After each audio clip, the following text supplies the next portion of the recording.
ભરતભાઈ પરમાર છે। હું ભાજપનો સક્રિય કાર્યકર છું।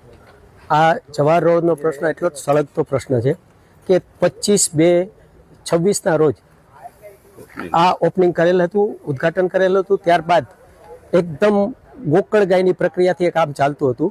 આજે એકાએક કમિશનર સાહેબ આ 60 દિવસ કે 70 દિવસ પછી આ રોડની વિઝિટ કરવા માટે આવ્યા।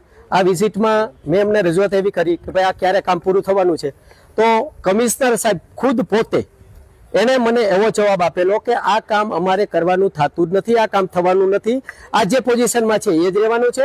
એમની સાથે સ્ટેન્ડિંગ કમિટીના ચેરમેન, યુવા સ્ટેન્ડિંગ કમિટીના ચેરમેન પણ હાજર હતા અને એમણે પણ જેવું કમિશનર સાહેબનો પ્રશ્ન મેં જેવો સવાલ કર્યો એનો જવાબ એનો મળી ગયો। ત્યાર પછી સ્ટેન્ડિંગ કમિટીના ચેરમેને પણ મને એવો જવાબ આપ્યો કે આ જ પોઝિશનમાં રહેવાનું છે, આ જ પોઝિશનમાં કામ રહેવાનું છે અને આમાં અમારે કંઈ કરવાનું થતું નથી। જે પોઝિશનમાં છે એ પોઝિશનમાં જ રાખશું, તમારે જ્યાં જવું હોય જાઓ, જેમ કરવું એમ કરો। અને એ અમે પણ બીજેપીના કાર્યકરો છે, અમે ખંભે ખંભા મિલાવીને કામ કરીએ છીએ આજ પણ, અને અમે ભૂતકાળમાં 25 વર્ષ સુધી અમે પણ શાસન કર્યા છે, પણ આ શાસનથી એટલા લોકો અમે કંટાળી ગયા છીએ, ત્રાહિમામ થઈ ગયા છીએ। એટલે અમારી બીજેપી સરકાર ઉપર બીજેપી સરકારને અમારી એવી પ્રાર્થના છે કે આવા લેભાગુ લોકોને તમે જ્યારે હોદ્દા આપો છો તો એ હોદ્દાની ગરિમા જાળવા વગર આમ લોકોને, પબ્લિકને આવા ઉદ્ધતાપૂર્વક જે જવાબ આપે છે એનો ખરેખર તમારે પણ એની પાસે જવાબ લેવો જોઈએ।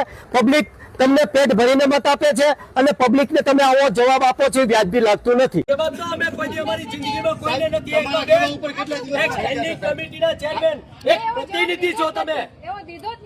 અરે મારા બેન, ભગવાનનો ઉપરવાળાનો તો ડર રાખો। તમારા પોલીસ વાળા તમારી સાથે છે, તમારી ટીમ તમારી, અરે બેને પણ સાહેબ સાંભળો, એને પણ મને કીધું તું ભલે એને ડર નથી પણ શમશાને તો બધાને જવું જ છે અને અમે ગુંડાએ બાળીએ છીએ એને, અમે અહીંયા જઈને પછી ગુંડાએ જ બાળીએ છીએ। આ ડર તો રાખજો જ બધાય કે એક દિવસ શમશાન જવું છે અને મરવું શોકત છે, એમ સમજી લેજો। નહીં ખોટું બોલે વિજયભાઈ, આપણે ખોટા બોલે છે। 25 વર્ષ અમે બીજેપી માંથી જતા, આ તમે કર્યું એટલે ખરાબ હતું। ભાઈ અમારામાં પ્રશ્ન હતો કઈ બોલો બધા, અમારામાં પ્રશ્ન હતો, અમે હિંમત